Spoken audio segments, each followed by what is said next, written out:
বাহ, কদিনেই তো মনে হচ্ছে পুকুরের সব মাছগুলো বড় হয়ে গেছে। এবার আর কষ্ট করে বাবাকে নদীতে গিয়ে মাছ ধরে বিক্রি করতে হবে না।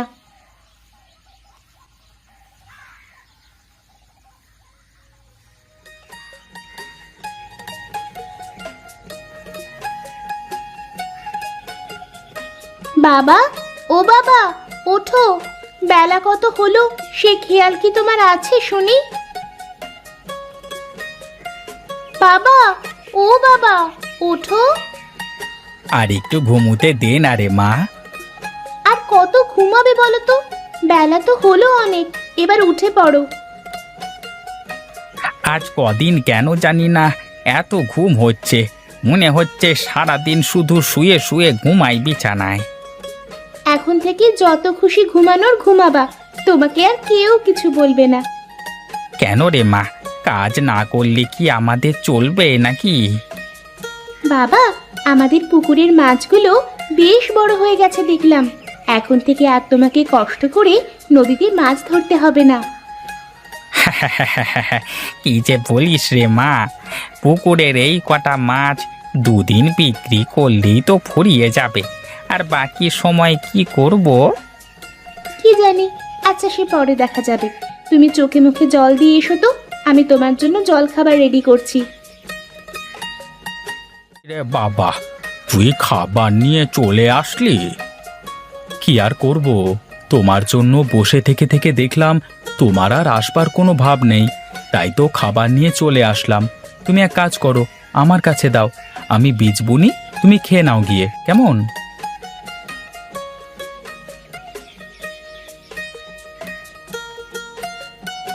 বাহ, এবার বুঝি জমিটা চাষটা বেশ সুন্দর করে দিয়েছে, মনে হচ্ছে এবার বেশ ভালোই ফসল হবে। এবার জমির মাটি কি ঠিকঠাক মতো হয়েছে রে বাবা? তুই তো আমার থেকে বেশি ভালো বুঝিস এসব মাটির বিষয়ে। বাবা, এবার বেশ ভালোই ফলন হবে। তাই যেন হয় রে বাবা, এবার ফসল বিক্রি করে মহাজনের টাকা সব পরিশোধ করে দিতে হবে। এই বেটা মহাজন গাঁয়ের অসহায় মানুষের উপরে যেভাবে অত্যাচার করে, তাতে করে কবে যে বেচারা বিপদে পড়বে কে জানে। ওসব লোকের কিছু হয় না রে বাবা, যত সমস্যা তো আমাদের মতো গরিবের। ওসব নিয়ে আমাদের কথা বলে লাভ নেই। চল এখন একটু কাজ করি দুই বাপ বেটায়। না বাবা, এই রোদের মধ্যে তোমাকে কাজ করতে হবে না, চলো এখন বাড়িতে যাই, ও বেলায় এসে দেখা যাবে।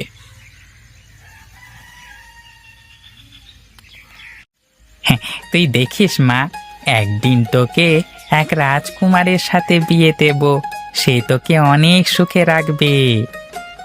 আমার তো কোনো রাজকুমার লাগবে না বাবা, একজন ভালো মানুষ হলেই হবে।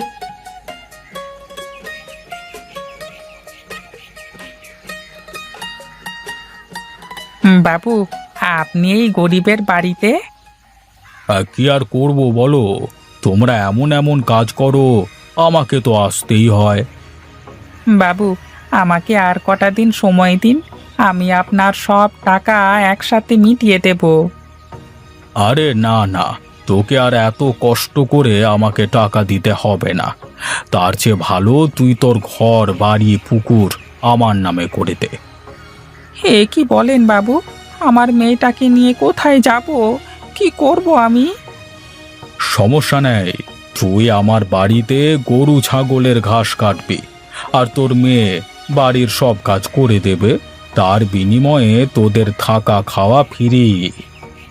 এ আবার কেমন কথা? আমাদের ঘর বাড়ি পুকুর সব জোর করে নিয়ে আবার আমাদের উপরে হুকুম চালাচ্ছেন? এ তো কিছুই না মা, বেশি করলে এর থেকে বেশি কিছু দেখিয়ে দেব।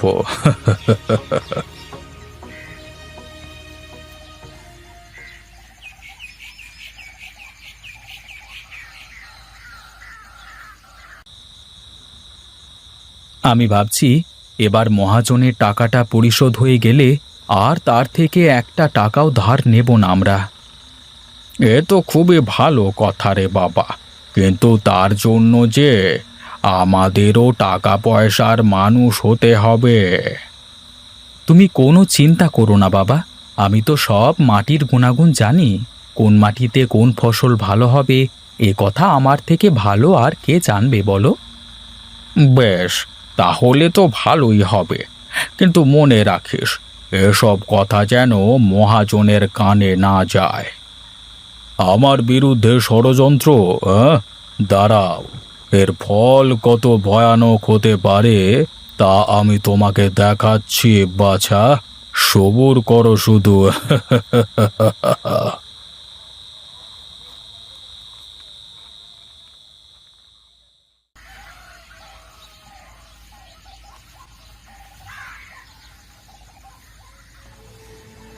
আপনারা সবাই শুনুন, আমি রামুর কাছে টাকা পাবো। এখন যদি রামু আমার টাকা দিতে না পারে তাহলে আমার কি করা উচিত আপনারাই বলেন। বাবু, এবারের ফসল তুলেই আপনার সব পয়সা ফেরত দিয়ে দেব, সুদে আসলে। ওরে বাবারে, তাহলে তো ভালোই হবে, কিন্তু আমার একটা শর্ত আছে। বেশ তো, বলুন দেখি কি শর্ত আপনার? তোমাকে 1 বছরের জন্য গ্রাম ছেড়ে যেতে হবে। এর মধ্যে যদি তোমার বাবা চাষ করে আমার টাকা পরিশোধ করে দিতে পারে তাহলে আমার কোনো কথা নেই। এটা আবার কেমন কথা? তা কিভাবে সম্ভব? তা যদি সম্ভব না হয় তাহলে এক্ষুনি আমাকে সব পাওনা টাকা ফেরত দিয়ে দিতে হবে। বাবা, প্রতাপবাবু হয়তো আমার বিষয়ে জেনে গেছে, তাই এমন করে বলছে।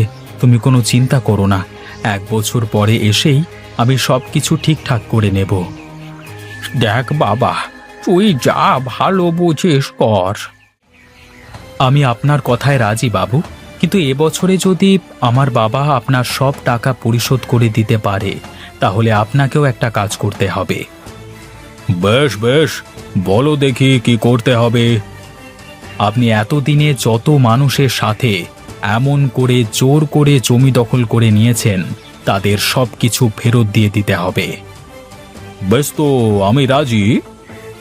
আপনারা সবাই শুনলেন, কিন্তু এর পরে যদি উনি জবান বদলান তাহলে কিন্তু আপনারা সবাই সাক্ষী দেবেন।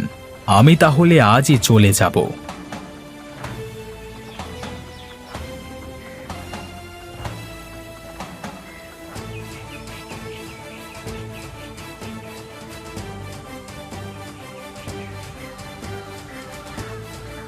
এ কি?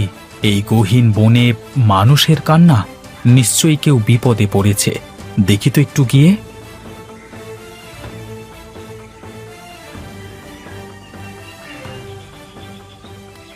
কে তুমি মেয়ে? এখানে বসে কাঁদছো কেন? বুঝতে পেরেছি, আমাদের এই অবস্থার জন্য একজনই দায়ী। তুমি কোনো চিন্তা করো না, আমি তোমার সবকিছু ফিরিয়ে দেব প্রতাপের কাছ থেকে। সবকিছু আর কি করে ফিরিয়ে দেবে? বাবাকে তো আর পাবো না। শান্ত হও তুমি। তোমার বাবাকে হয়তো তোমার কাছে ফিরিয়ে দিতে পারবো না, কিন্তু আর যাতে কোনো মেয়ে তোমার মতো বাবাকে না হারায় তার ব্যবস্থা করে দিতে পারবো। ঠিক আছে, কিন্তু আমি তোমাকে কিভাবে সাহায্য করতে পারি? তুমি তো বললে যে তোমার বাবা জেলে ছিল, তাহলে তো তুমি জাল বুনতে পারো বোধহয়। হ্যাঁ, আমি জাল বুনতে পারি, রান্না বান্না করতে পারি। বেশ তো, তুমি আমাকে রান্না বান্না করে খাওয়াবে আর জাল বুনে দেবে। সেগুলো দিয়ে আমি চারপাশ ঘিরে একটা জমি বানাবো, যেখানে চাষ করে আমি অনেক ফসল ফলাবো। ঠিক আছে, তাহলে চলো।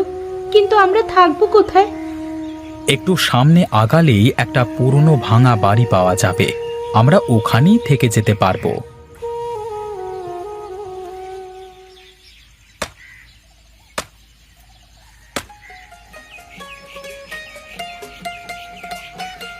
আমার তো জাল বোনা শেষ।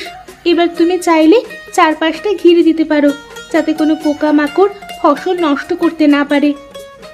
বেশ তো, দাঁড়াও আগে বীজগুলো বুনে নিই।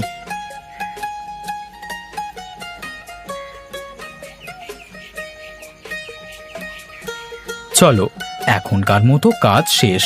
আমার খুব খিদে পেয়েছে, কিছু খেতে দাও। খাবার তো কিছুই নেই, তবে চিন্তা নেই, চলো আমি নদী থেকে মাছ ধরে তোমাকে মাছ ভাজি করে খাওয়াবো। আমি কিন্তু মাছ ধরতে পারি না, আগেই বলে দিলাম। আরে হ্যাঁ, তোমাকে কিছুই করতে হবে না, চলো তুমি আমার সাথে।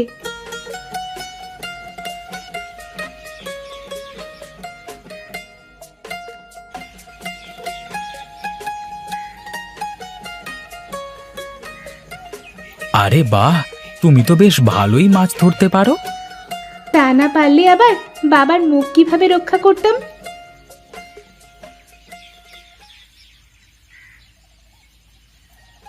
দেখো রাধা, পরিশ্রম কখনো বৃথা যায় না।